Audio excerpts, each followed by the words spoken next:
What's up, y'all? This is Rodney, and I'm back. And I just wanted to come in and run my mouth. You know, I don't have a problem with people who stand in what they believe in. As long as your beliefs are not full of hatred and it causes division, um, if it's vile, disrespectful, I can't get with that. Anything that's hateful, targets a certain community, I can't get with that, right?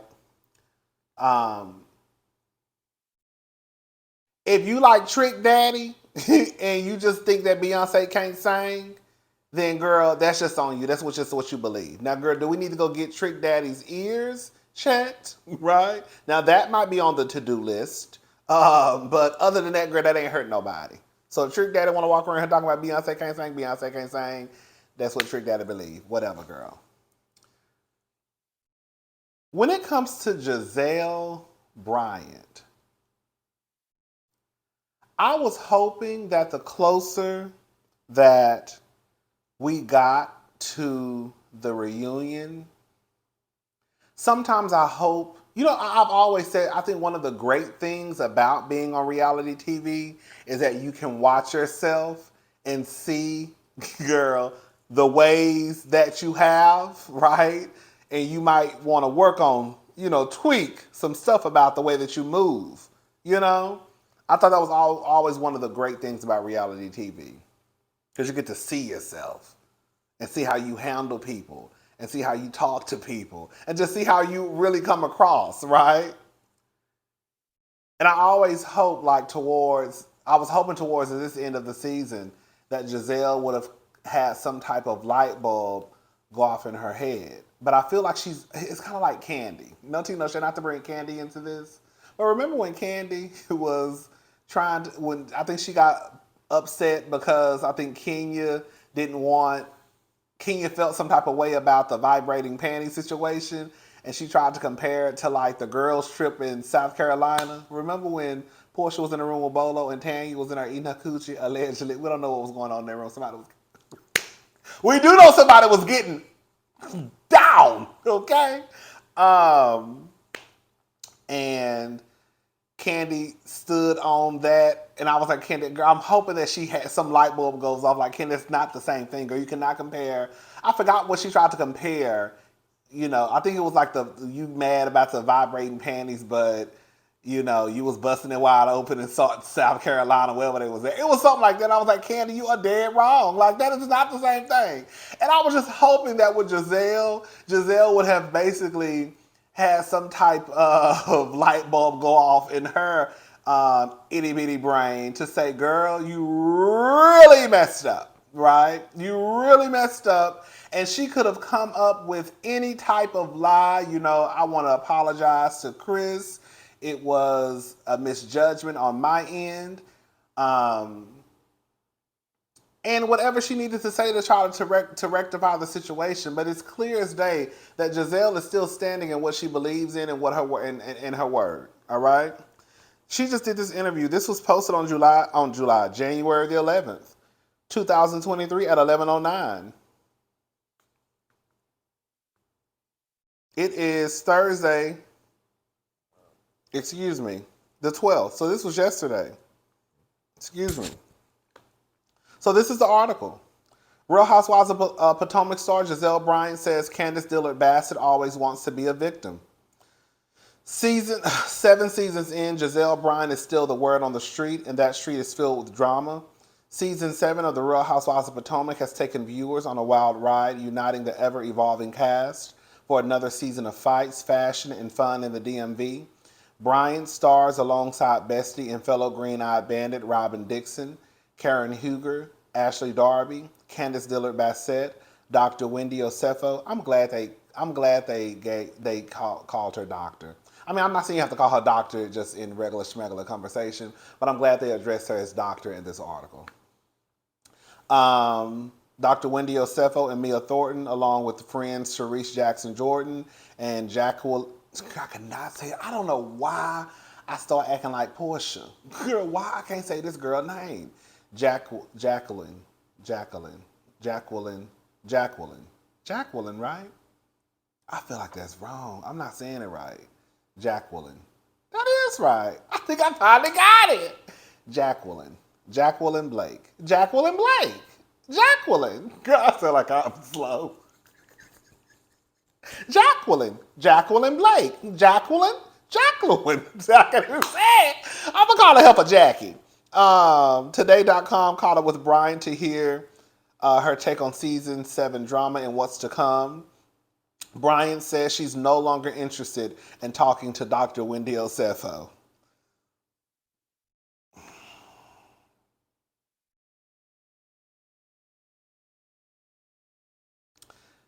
The the season 7 premiere saw Osefo trying to greet Bryant at Hugo Spring fling party, to which Bryant responded, "Yeah, don't touch it. I'm good. Bye-bye." I ain't gonna lie, I did laugh at that. In October 2022, while speaking with Today, sorry. Okay. In October 2022, while speaking with Today.com, Osefo said Bryant literally has gone down the list of everyone's marriage and has attacked them. I did not pay any attention to the allegations because the source in itself was incredible. While speaking on Today.com, Bryant responds to Osefo's remarks saying, "I don't find that to be true. When it came to Wendy and whatever happened in season 6, Wendy and I talked, and she was really upset about all the stuff that was said about her on social media having to do with her husband and other things. That's what the conversation was about," Bryant says. "She took it and ran with it in the opposite direction. For me, it just speaks to the kind of person she is." When I tell you, Gizelle is, girl, cuckoo for Cocoa Puffs. I always want to be able to have conversations with women, and she's just unable to do that. So I'm just no longer interested. Whatever the girl name is, long rolling hills are next. Whatever Candiace be calling her, Gizelle. I'm not gonna. It don't even matter. That's why when she came to me in the beginning of the season, I was just like, yeah, no, and goodbye. Bryant says Dillard Bassett always wants to be a victim. Bryant found herself in hot water with Dillard Bassett this season after Bryant told Dillard Bassett that her husband Chris Bassett made her uncomfortable in a conversation after the season 6 reunion taping.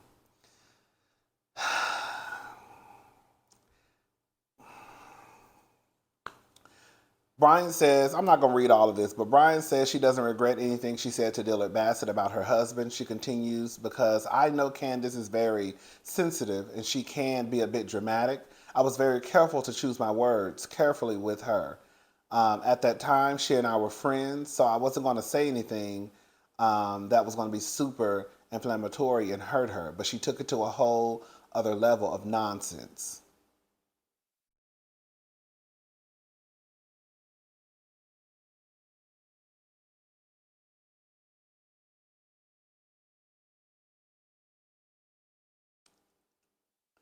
Candiace wants to be the victim. Candiace wants to always be a victim. We're no longer friends, so I don't feel like I need to hold back anything anymore. Girl, I just heard a gunshot.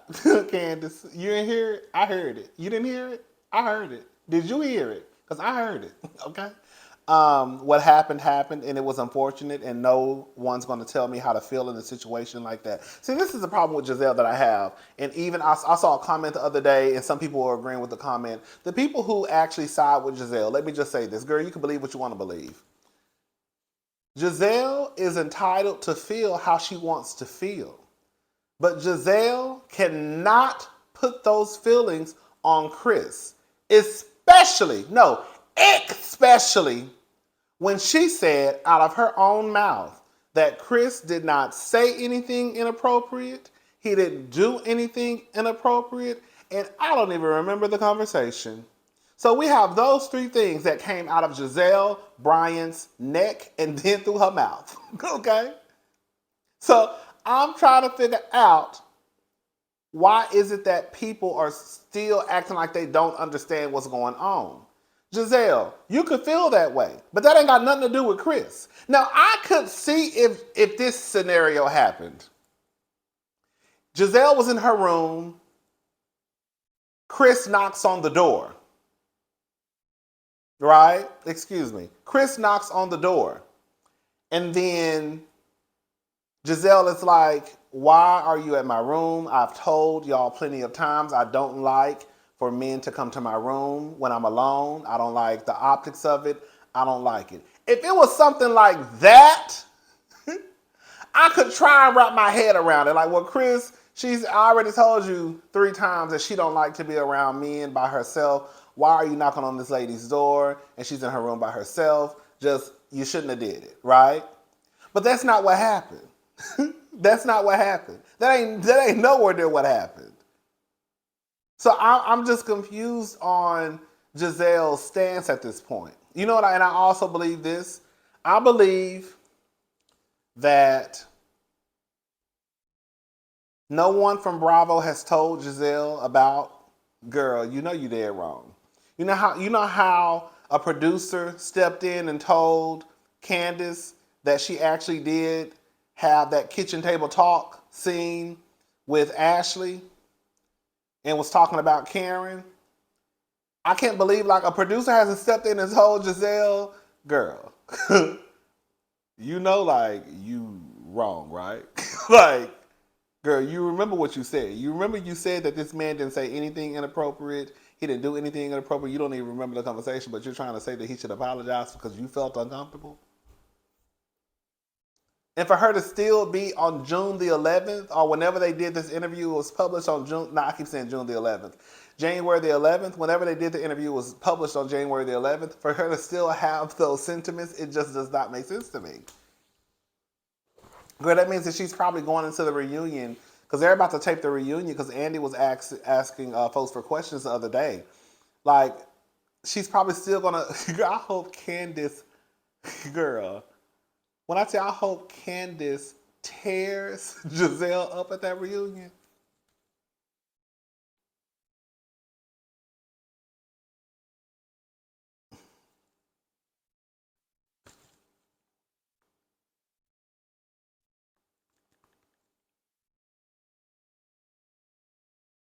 Since their conversation, Dillard Bassett has come hard for Bryant, making comments about Bryant's physical appearance. I think that she has taken the position of, oh, I'm just going to deflect. I'm going to speak about Gizelle and try to trash Gizelle as opposed to talking to her husband. Talking to your husband. Like, why would your husband even do that? Let's start there. Do what, Gizelle? Do what? Do what, Gizelle? What did Chris do? Gizelle, what did Chris do? Because according to you, he didn't do nothing. Gizelle is one of those women. Ooh. Y'all want to talk about women that you can't trust? That's one of them. Let me say something. I completely understand and know for a fact, and y'all know the same thing, that these women get together and plan these storylines. Remember when Nene and Cynthia got together before the season and planned, or whenever it happened, planned that Nene was going to call Peter, girl, the definition of a big ass bitch. Oh no, actually that was Toya. And that was Toya and Contessa. Contessa told her homegirl that your husband is the definition of a big ass bitch. But y'all want to talk about Quad disrespecting Eugene. Girl, if y'all lost your mind. But anyway, I just want to be messy and throw that in there real fast. But they got together and said that Nene was going to call Peter a bitch. And then once the backlash happened because Cynthia really didn't defend her husband the way that some people thought that she should have defended her husband, she got mad at Nene. You know what I'm saying? So, girl, we know. Is it how the story went? I think that's how the story went. Cynthia got mad because she received backlash because she didn't defend Peter. And, girl, that's when Nene was like, girl, this story was fake anyways, girl. Now you mad because people saying you weak, basically. Correct me if I'm wrong, though. So we know these women get together and do these storylines, girl. But the thing is, girl, were y'all messed up? Girl, Ashley and Gizelle is that y'all create these storylines and leave the people out there that's gonna affect the most. Girl, y'all done go knock, knock, knock. Stop knocking. Don't come knocking on my door. Girl, y'all done go knock on Chris and Candiace's door and say, hey, girl, this is a game plan for season 7. They probably told y'all, hell no. Okay? So now y'all create these storylines that are complete lies and that it don't even make sense. At least with Nene and Cynthia, girl, it made sense. Because Peter, to some people, and some people believe that Peter used to always be in women business. You know what I'm saying? So that was a storyline or a scene that would make sense because Peter's always in women business. And they got this woman telling him, you stay out of women business. Stop being acting like a bitch, whatever Nene told Peter. So that was something that was believable. You see what I'm saying? This right here is not believable because, girl, it's just not believable. And that's all it really comes down to. It's just not. Y'all have hyped Gizelle up to think she's smarter than what she is. I almost said something, but I don't even feel like getting into that. I ain't gonna say it. It's colorist. I'm gonna say it. It's colorist to put Gizelle in the same sentence. You know that chaps my hide. Girl, it's colorist to put Gizelle in the same sentence as Kenya Moore. Have y'all realized what Kenya Moore has done on Real Housewives of Atlanta? From bringing props to fans to, girl, bullhorns to scepters to, girl, getting the girls together going against the whole cast, girl. And then y'all want to put Gizelle, girl, in the same sentence as Kenya Moore? Bitch, that's colorist right there. You got this average, mediocre girl woman over here who don't do nothing but kick up dust, start stories, make up lies, and the lies don't even make sense. And y'all want to put Gizelle as one of the best housewives. Girl, Kenya Moore could never be as mediocre as Gizelle Bryant and still make a list of the best or whatever. Anyway, I want to get that off my chest. I'm gone. I'll talk to y'all later. Bye.